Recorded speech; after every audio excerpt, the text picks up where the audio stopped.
Hello, everyone, and welcome to the Canadian Institute for Public Safety Research and Treatment's COVID-19 Virtual Town Hall Series. My name is Emily Kosick, and I am the Knowledge Manager at CIPSRT. Today, we're asking the kids in our audience, my parent is a first responder. How do I feel about that? We're going to have a short presentation, followed by a chance for you to ask your questions. If you have a question or a story, you can use the question box to send it to us, and we'll answer. Ask your parents if you need help typing. Now I have to do a few housekeeping things. This is a reminder that the town hall is being recorded, so if you miss something, you can watch it again later. However, CIPSRT does not have permission to share the PowerPoint presentation. Now, let me introduce our panelist and presenter for today. First, our panelist, Dr. Andrea Stelnecki, who is a registered psychologist in Alberta and a postdoctoral fellow at the University of Regina.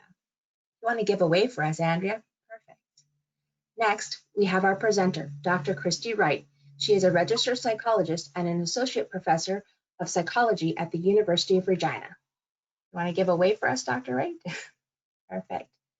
So I'm going to turn it over now to Dr. Wright, who is going to present for us today. Thank you, Emily.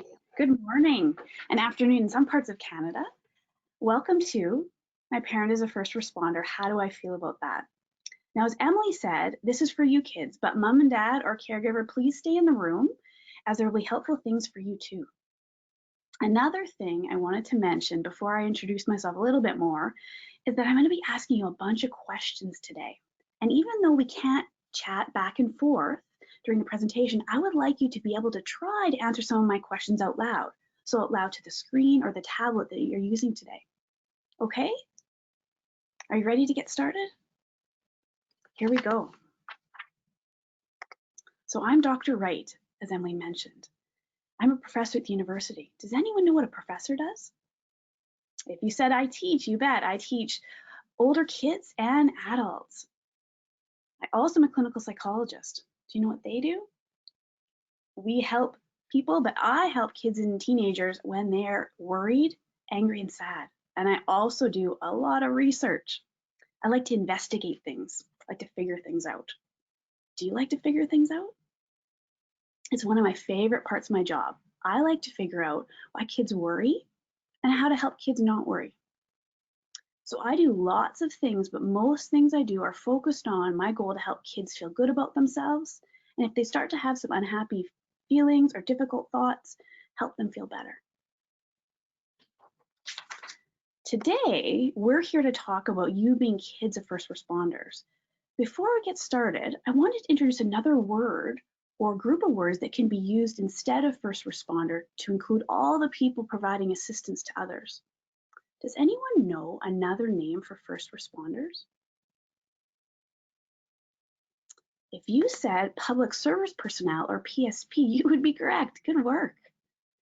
All your parents and caregivers have been quite busy over the last 2 months caring for and protecting everyone in the community, and the communities are very thankful, just like these kids. This message is for all the first responders, healthcare workers, and everyone else needing to go to work. We're thinking about you. Thank you, everyone that's out there working to help keep us safe and us spread and healthy. Thank you, nurses and everybody else who is working. Thank you, all the nurses and doctors, for keeping us safe. Thank you, doctors and nurses. Thank you to all the nurses and doctors for helping the sick people. Thank you, people that help us get fed. To all the people that are working at the stores and helping us get food. And the gas stations. And grocery store workers. Thank you, hospital workers, for giving us food and helping us be safe. Thank you for still working for us. It means a lot. Thank you, all the people in the hospitals, in nursing homes, for taking care of all of you.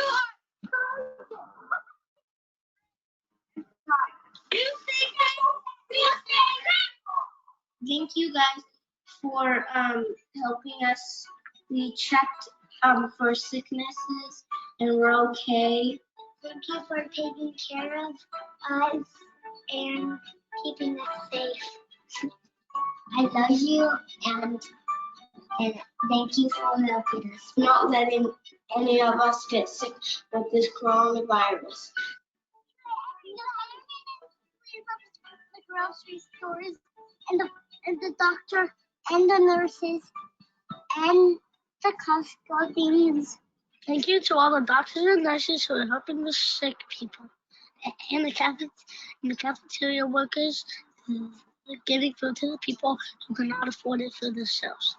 Thank you for helping us be safe and healthy. Me and my family really appreciate it. Thank you, doctors. Thank you, construction workers. Thank you, people who work at the grocery store because they restock everything and all of our food and all of our needs. Thank you, guys. Thank you to everyone who is working to help us get better and feed us. And I'm thankful for the Marines, to the police officers, and working really hard. I hope you have a good day, firefighters, policemen, and doctors. And the nurses. Thank you for taking care of us, helping us when we need to go to the doctor. And thank you for police to help us not get hurt. Thank you so much. We really appreciate you and all the extra hard work you are doing for us. Thanks, first responders, for keeping us safe. We're staying home to flatten. Great job, and keep up the good work. Thank you.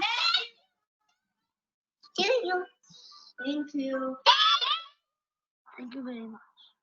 Thank you guys. You're awesome. Thanks to everybody.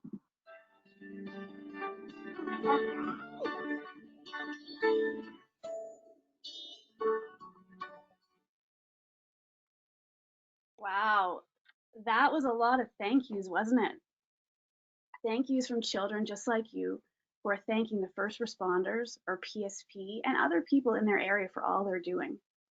When you see and hear others thanking first responders like your parents, you probably have a number of good feelings. Some of these might include feeling proud, happy, relaxed, relieved, confident, and comfortable.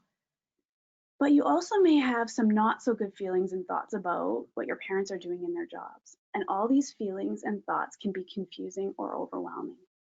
When we learn more about feelings and thoughts and how they work together, we can feel more powerful and confident in overcoming hard or negative feelings and thoughts. So today, that's what we're going to do. We're going to learn about feelings, body sensations, thoughts, how body sensations, thoughts, and feelings go together, and what do we do with all these feelings and thoughts? Okay, so our first step will be feelings. Wow, look at all of these feelings. There are many, many ones, including anxious, happy, scared, angry, sad. Have you had any of these feelings before? I bet you have, and maybe more. I sure have. So here's one of my first questions. How do we know someone has a certain feeling or emotion? When we look at them, what do we look out to figure out how they're feeling? If you said their face, you would be correct. Good job. Now let's take a look at this boy and see if we can figure out what feeling he has. What feeling might he have? If you said happy, you would be correct.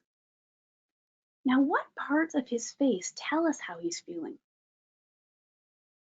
If you said his mouth, you would be right. That smiling mouth helps us know. We might also look at another part. Can you find another part on his face? His eyes. We might look at his eyes too. They're bright and open. Can you make a happy face? Nice work. Now, what about this girl? What feeling might she have? If you said mad or angry, you would be correct. What parts of her face tell us how she's feeling? If you said her mouth, you would be right. Her teeth are kind of open and barred down. We also might look at her eyes, her eyebrows. Can you make a mad face? Good job. What about this next person? What feeling might he have? If you said sad, you would be correct. That's one option for sure. Again, you look at his mouth and he has a frown. Maybe his eyes. Another thing that might happen when we're sad, we might have some tears coming down those eyes, right? Can you make a sad face? Good work. Now, our face can help us know how we and others are feeling, but so can the rest of our body. Our body gives us hints about how we're feeling. Let's take a look at this gopher. When this gopher is worried, his body helps to tell him he's worried in these ways. He starts sweating, gets a red face, his mouth trembles, he stutters, has a shaky voice. He has butterflies in his tummy, has sweaty hands, might have a headache, trouble sleeping at night, might get a lump in his throat, his chest hurts, his heart beats fast, he gets goosebumps, and maybe needs to use the bathroom or the toilet. Now, everyone's bodies tells us different things. I want you to think for a second. How does your body tell you when you are worried or nervous? Does your body give you some hints like the gopher? When I'm worried or nervous, I get hot and sweaty. My hands get sweaty. But if I'm mad, my muscles get really tight in my arms, my shoulders. And when I'm happy, I have lots of energy throughout my body. What about you? How does your body feel when you're happy?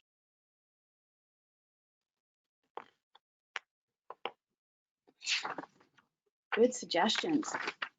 The more we know about our bodies and how our bodies tell us how we are feeling, the better we can recognize those feelings and do something about it if we need to. The way we feel and how our body tells us can lead us to thoughts. Thoughts are our next stop today. So let's take a look at some thoughts. We have millions of thoughts every day. Can you believe it? That's a lot of thoughts. But we don't pay attention to all those thoughts because it would be very hard to do anything else if we did. So we really only pay attention to some of those thoughts. There are two types of thoughts, helpful and unhelpful thoughts. Have you heard of these types of thoughts before? Well, let's learn a little bit about them. Helpful thoughts. Helpful thoughts are thoughts that make us feel good or have good feelings, like happiness or excitement. Here are some examples of helpful thoughts. I'm a good swimmer. I'm excited to see my new friend. And I can do this. I am powerful. Can you think of a helpful thought? Maybe a helpful thought you had this morning. Nice work. Let's learn about unhelpful thoughts next. Unhelpful thoughts are thoughts that make us feel bad or have bad feelings, like sadness or fear. Some examples are, this is terrible. No one likes me. She will get sick. Can you think of an unhelpful thought? Nice sharing. Now let's see if we can figure out if these next thoughts are helpful or unhelpful. What kind of thought is this? This is going to be great. If you said helpful, you are correct. Good job. What kind of thought is this? Everyone is going to laugh at me. Is it helpful or unhelpful? If you said unhelpful, you are right. Nice work.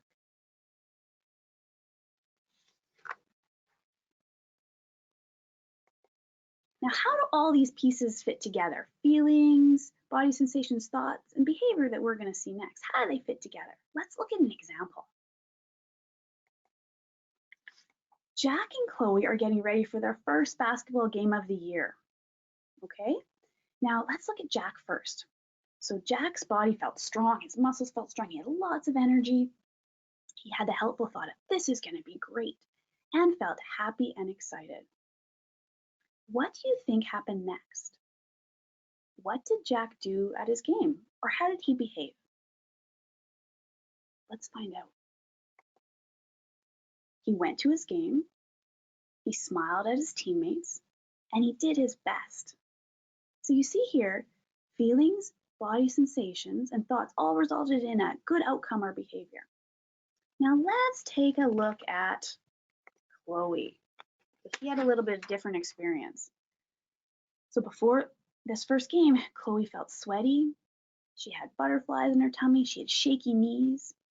She had the unhelpful thought of everyone's going to laugh at me and felt nervous and worried. What do you think happened next? What did Chloe do at her game, or how did she behave? Let's take a look. Chloe cried and refused to go to her game. So poor Chloe, this was hard for her, and you see her feelings, her body sensations, and thoughts all connected to these behaviors of these outcomes. Let's look at another example. Jack is saying goodbye to his mom as she heads to her night shift at the hospital. Jack feels hot all over, his heart is beating fast, and he has butterflies in his tummy. He has the unhelpful thought of, my mom is going to get sick. And he feels nervous, worried, and sad. What do you think happened next? What did Jack do? Or how did he behave? Let's take a look. Jack cried, didn't eat his bedtime snack, and couldn't sleep at night. Poor Jack, this was hard, a very hard situation for him. You see his feelings, his body sensations, and thoughts all connected to these behaviors. How could Jack feel better? Let's learn some ways. So what do we do with all those feelings and thoughts that Jack had? One of the first things we can do, which can be easiest, but for some the hardest, is to tell someone how you feel or think. It's important not to keep these feelings inside because they can make you feel worse. But I know sometimes it feels hard to tell someone how you feel out loud. Instead of telling someone out loud, you could write it down or draw or paint a picture about your feelings or thoughts. Now, who should we tell if we have thoughts and feelings that are hard? We should tell our parent or caregiver or someone else that you trust. Who would you tell? Those are all really good ideas. The second way to deal with all those thoughts and feelings is to change your unhelpful thoughts to a helpful one. Changing unhelpful thoughts to helpful ones can be a very powerful way to make you feel better. Here's an example we looked at before. Jack is saying goodbye to his mom as she heads to her night shift at the hospital. His first thought is an unhelpful one. Mom is going to get sick, and he feels nervous, worried, and sad. Do you think we could change that unhelpful thought to a helpful one? Can you think of one? How about instead of my mom is going to get sick, he has the thought, my mom is great at her job. She's doing everything she's supposed to do. If he changed his thought, he may instead feel proud and confident. Let's look at another example. Here is Isla. Isla asks her dad about what was said on the news, and she thinks he didn't tell her everything. Has this ever happened to you? Now, Isla's first thought was an unhelpful one. No one ever tells me the truth about what's happening. And she feels angry. And you can tell from that picture, right? Do you think we can change that unhelpful thought to a helpful one? Can you think of a helpful thought?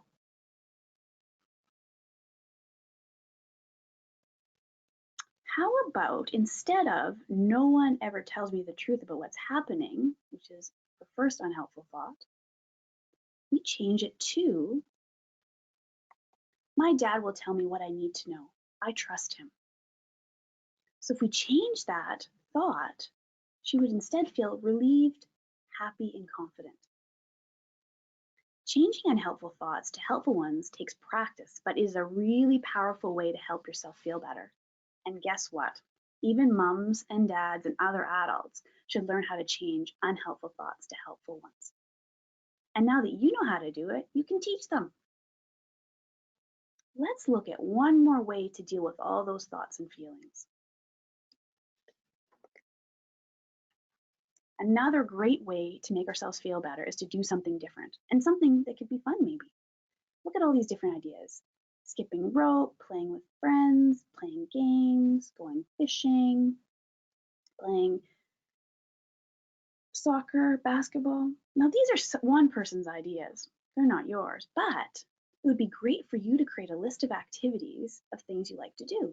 You create a list, or you create a big poster. You could be as creative as you want to in terms of how you list or draw your activities out.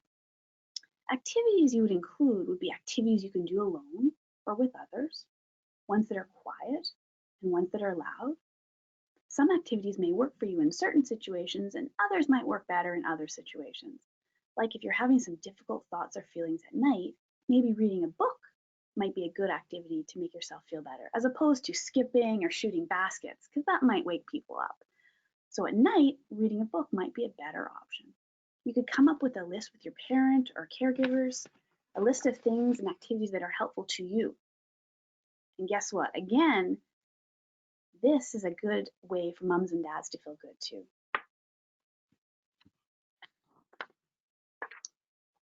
What did we learn today? Wow, we learned a lot of things in a short time. We learned about feelings and how to tell how we and others feel. We learned about how our body gives us hints about how we're feeling. We learned about thoughts, helpful and unhelpful thoughts. And last, we learned how all these things are connected. And we learned ways that we can make ourselves feel better. It'll be really good to talk to your parents and caregivers about what you learned today, as it will be helpful to them too. You were all great listeners and learners today. If I could give you all high fives, I would. So I'm going to give you a air high five. Maybe you can give me one too, and then give someone else in the room an air high five. Thank you so much. Thank you so much, Dr. Wright, for doing that wonderful presentation for us. So before the presentation today, we had some stories come in from kids across the country. At this time, I'm going to ask Dr. Wright and Dr. Stelnicki about how we can use what we've learned today to deal with these situations. As we go through, we want you guys to help us answer the questions as well. So don't be afraid to submit answers or questions through the question box. Okay? The first situation comes to us from a little boy in Alberta. He says, "I can't hug my dad when he gets home because he has to wash up first."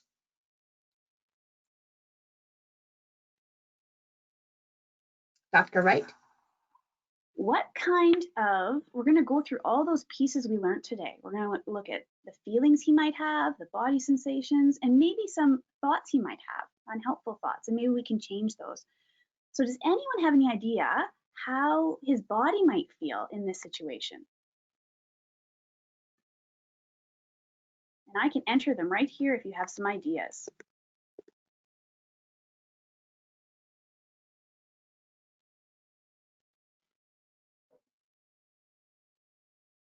I have an answer that says they think that he might be sad. So it's not a Okay. sensation, but it's a feeling. Yeah, okay, let's write that in here. Okay, so he might feel sad.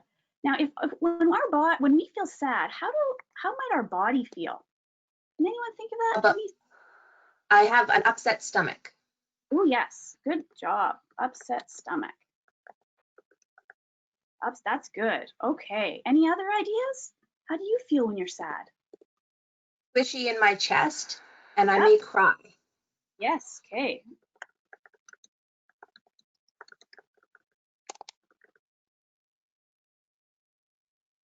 So our behavior probably would be cry. So I'm going to put that over here.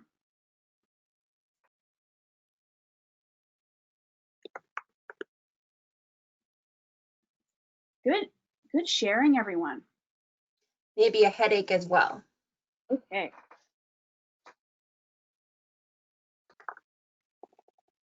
Okay, very good. Okay, so I put this behavior, this cry over here.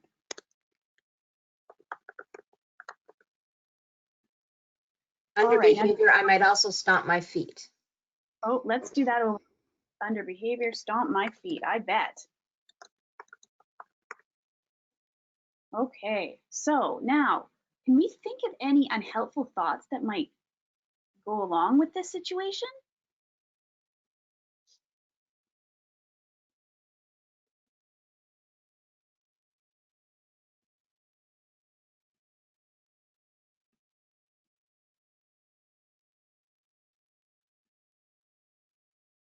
I'm worried my dad doesn't want to see me.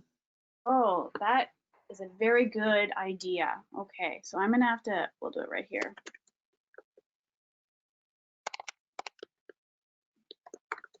My dad doesn't want to see me. Can I say it like that? And I'm gonna move it.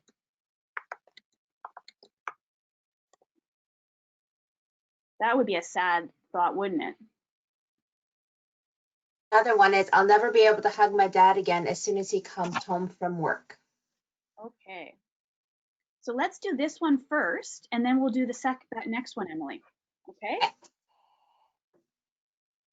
So I'm just going to make this a little bigger, and then we're going to. So my dad doesn't want to see me. Okay, so can you think of a way we can change this unhelpful thought to a new helpful one? What would be a more helpful thought? It's safer if he doesn't hug me right away when he comes home. Very good.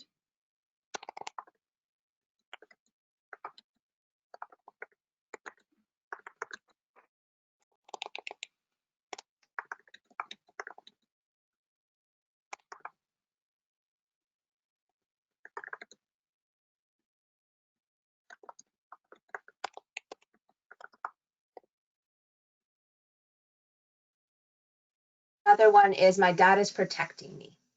Good, that's another good one. Wow, you guys, you learned lots.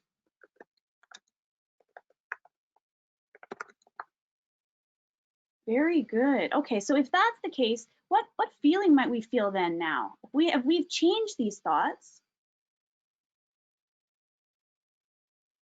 what feeling might we have instead of sad? Pride. I might be proud. Yeah, absolutely. I might feel calm now. Oh, awesome. Great ideas. Proud and calm. Yes. So if we change those, we actually might be feeling proud and calm. Very good. Let's go back to that other one. Very good, everyone. Nice contributing. Let's go back to that other thought and let's work on that. What was the other thought, Emily? The thought is I'll never be able to hug my dad again as soon as he comes home from work. Okay, so let's enter that, okay? I will never be able to hug my dad right away. Is that what? Yeah. When he again as soon as he comes home from work. I'll never be able to hug my dad again as soon.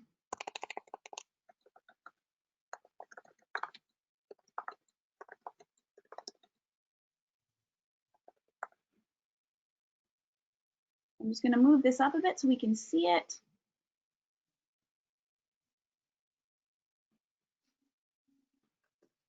I will never be able to hug my dad as soon as he comes home from work again. I didn't put it in again, but okay, so let's think about changing that thought. Can someone think of a new helpful thought instead of I will never be able to hug my dad as soon as he comes home from work again? What's a more helpful thought?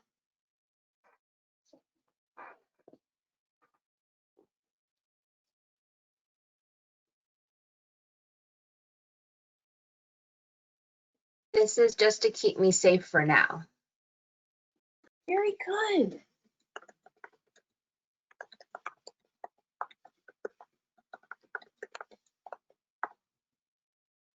That is an excellent thought. Anyone else?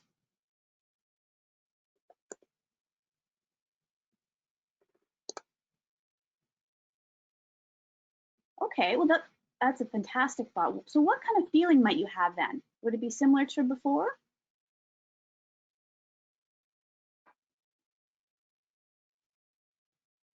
Would you feel calm maybe? Proud. Proud, yes. And protected. Oh, I'm protected. Okay, that's very good. And happy. Oh, I'm happy, good. I'm gonna have to make this a bigger heart. I can do that, but I gotta spell it right. Okay, excellent everyone. This should be calm, but it doesn't look like it.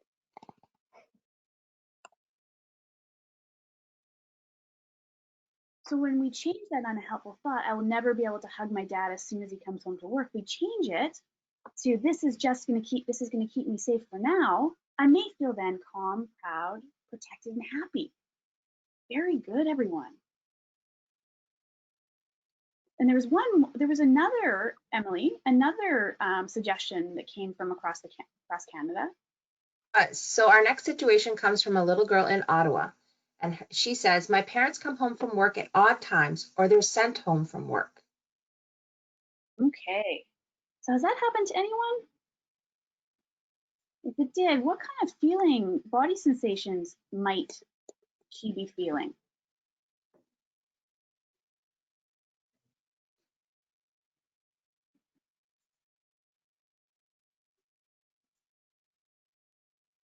How might her body feel? Upset tummy. Upset tummy. Racing heart. Heart.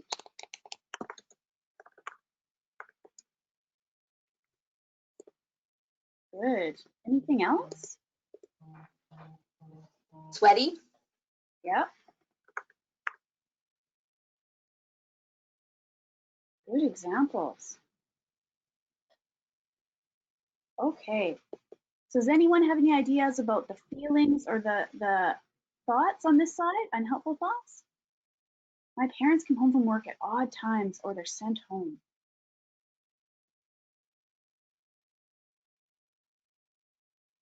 How might she feel? Confused or scared. Yep. I can see that.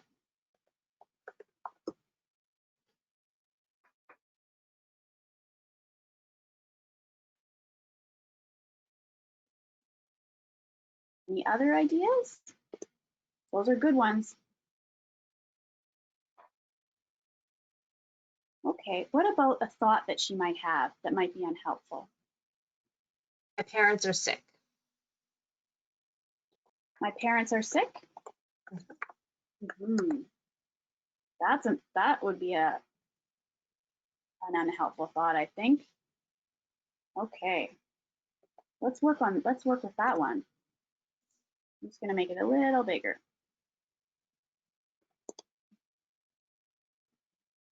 Okay, so my parents come home from work at odd times or they're sent home. And she has a thought, my parents are sick. Her body tells her this also because she has an upset tummy, heart's racing, sweaty, and she feels scared and confused. Okay, so how could we change that thought, do you think? What would be a new helpful thought to have?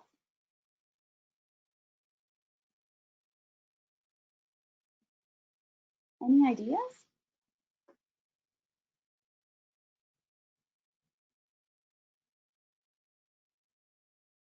Nothing, but maybe Dr. Stelnicki has one. Oh, she might. Yeah, sure. How about my mom is safe at home now? Oh, yes, that's a great one.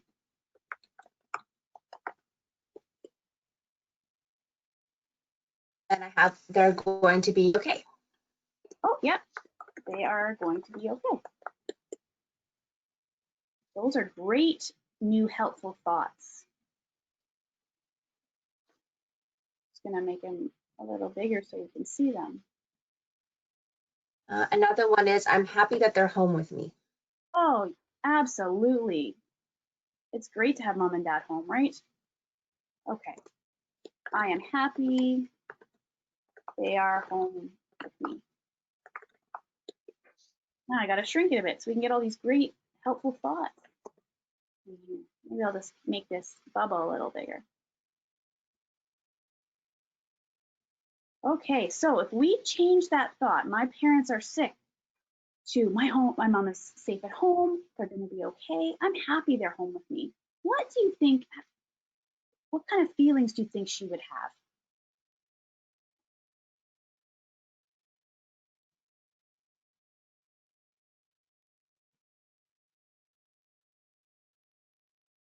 Excited.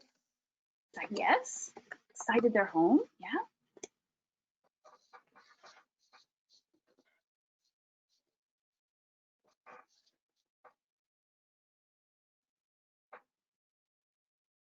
It's like, that's it. Okay, so I might think also happy that they're home, maybe? Maybe even calm. Maybe. So if she initially had this experience, my parents came home from work at odd times or sent home, had the unhelpful thought, my parents are sick, her body told her that she was sort of upset and scared by telling her she had an upset tummy, or showing she had an upset tummy, had a racing heart and sweaty, and she was scared and confused. We changed that thought from my parents are sick to my mom is safe at home now, they are okay, and I'm happy that they're home with me. She might instead feel excited, happy, and calm. Good work, everyone. So we do have another question as well. How do I find out more information if my parents don't tell me? That is a very good question. I think the first step is for sure to talk to mom and dad or another caregiver, because they're the ones that care for you and protect you. So they would probably be the best people, because sometimes we don't know if all the information we're getting from other sources are correct. So it's really important to try to have that conversation with mom or dad. Dr. Strelnicki, what do you think? Yeah, I totally agree. And I think like one of the examples that we did a little bit earlier, I think it's important to change that unhelpful thought to a helpful thought around my parents know what I need to know and I can trust them about that. Very good. So you can use that strategy. Change that unhelpful thought to a helpful one. And that'll help change your mood, or if you're worried, change your worry to feeling calm. I just want to reach out to our audience again and just remind them, if you have any other questions, please let us know. As we are going through, I think we have also that we want to talk about. I think we'll move to finishing up today if there aren't any other questions. I want to just thank the audience for their participation. It's been great. So we do want to finish up today with Dr. Wright asking you in the audience a question. Okay. So yes, you have done fantastic today. Very impressed. So we wondered, how could parents or caregivers help you use the ways to deal with feelings and thoughts that you learned today? How could they help you tell them how you feel or think? What could they do to help support you? Any ideas? Are there ways that would make it easier for you to talk to them? And I'm going to maybe type in some stuff too if you have any ideas. I don't have anything yet, but maybe Dr. Strelnicki, what do you think? Where could we start? Yeah, so I think it's important that there is a set time where you guys can connect and you can tell them how you feel, and you know, they can provide you with some support around that. And so that might be changing that unhelpful, if you're having an unhelpful thought, changing that to a more helpful thought, or maybe that's finding something fun to do together to help you feel calm and happier. So I think that's a great idea. Having a set time. Great idea. We also have from the audience, play with me. Oh, good. Yes. And along the same lines, make time to talk about my feelings. Absolutely. Another one we have is pay me $1 per thought. That's a fun one.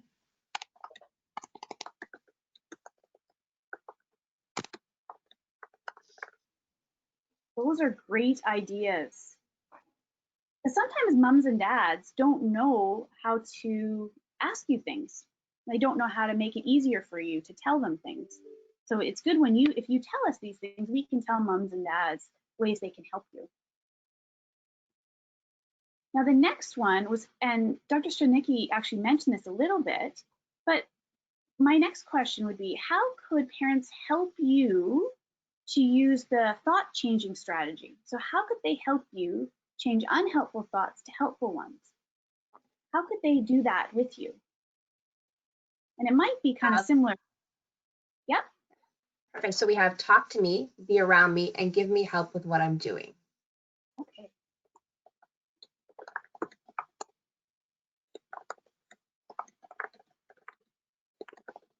Is that it? That's it so far. Dr. Stelnicki, do you have anything to add? Great. Well, I think it's really important to write out our unhelpful thoughts and helpful ones, because sometimes it's really hard for us to know exactly what those thoughts are because we have so many happening in our head in a day. So I find it really helpful to write out the unhelpful one, maybe cross it out and change it with the helpful one, or like some of our examples today have 2 different thought bubbles.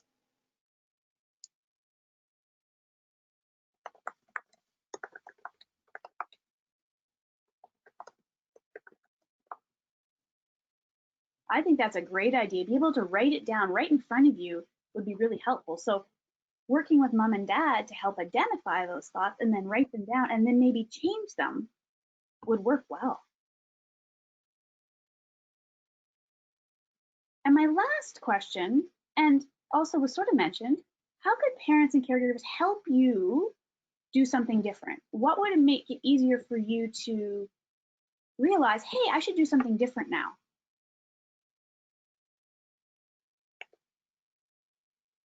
Have a printout of the chart that you had in the slides today. Okay, yeah, okay.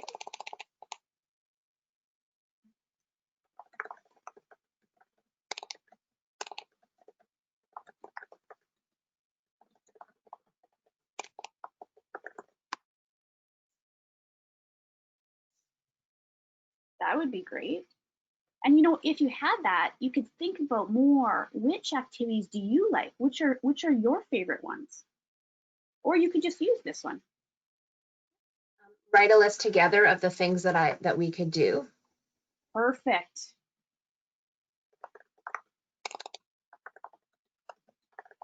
And to add to that, I think if you have brothers and sisters, you can all take turns choosing what you do. So your siblings can all take turns.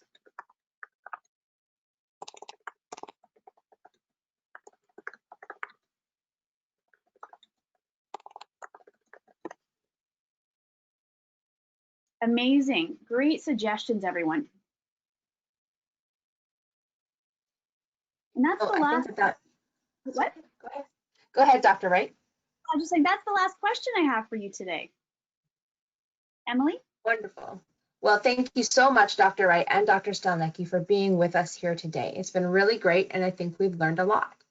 I just want to remind everybody that after the end of this session, a quick survey is going to pop up about this town hall, so please be sure to answer the questions together.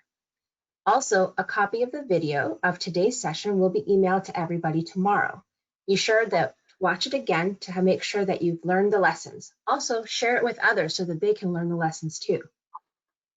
Please know that we do not have permission to share the PowerPoint presentation, but that video can be shared freely. Again, I want to thank Dr. Wright and Dr. Stelnicki for being with us here today, and I want to thank you all for joining us and being such great listeners and asking such great questions. I want to remind everybody to stay safe and take care. All right, bye everybody. Thanks so much.